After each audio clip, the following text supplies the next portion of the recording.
ఉగాది పండగ ముద్దు మనం వ్యవసాయదారులు ఏరుజాగటం కానీ, ఉగాది అనేక ఋషులు కానీ కొత్తగా స్వీకరించడం కానీ, అలా దేన్ని చూసుకున్నా సరే తెలుగు సాంప్రదాయ ప్రకారం ఉగాది మన పండగ. 31 వద్దు, 31 పేరుతో విపరీతంగా మన యువత మద్యం సేవించటం, పార్టీలు పెట్టుకుని ఈ పార్టీల ద్వారా చెడు అలవాట్లకి బానిసలు అవ్వటం.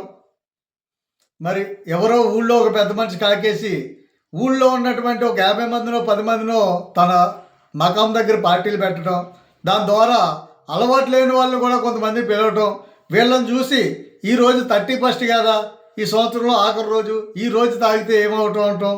దీన్ని బట్టి వాళ్ళు తయారవటం, దీన్ని చూసి అన్నగారిని చూసి తమ్ముడు తయారవటం, తమ్ముడిని చూసి అలా కుటుంబ సభ్యులు పిల్లలు తయారవటం.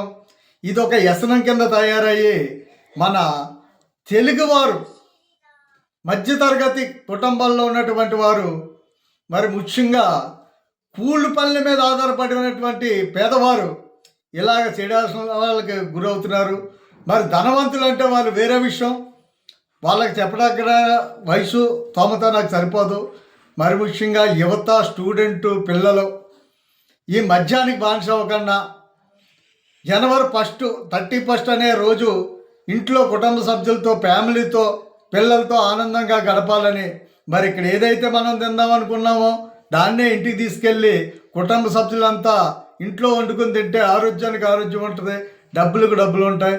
అంతేకాకుండా మరి 31 అనే పేరుతో కొంతమంది దళారులు ప్రజల వద్ద నుంచి డబ్బులు వ్యాపారనిచ్చా విపరీతంగా లాక్కోవడానికి ఇదొక అవకాశంగా భావిస్తున్నారు.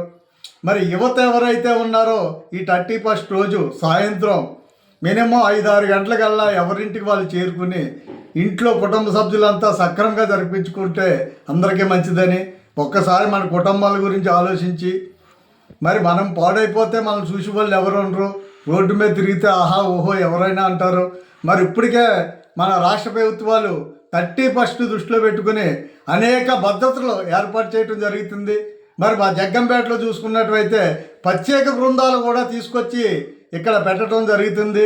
అంటే జనవరి 31 వేడుకలు అంటే ఎంత ప్రమాదకరంగా తయారయ్యాయో పెద్దలు ఒకసారి ఆలోచించుకోవాలని ఈ వీడియోలో తెలియజేసుకుంటూ సెలవు తీసుకున్నాను. జై హింద్.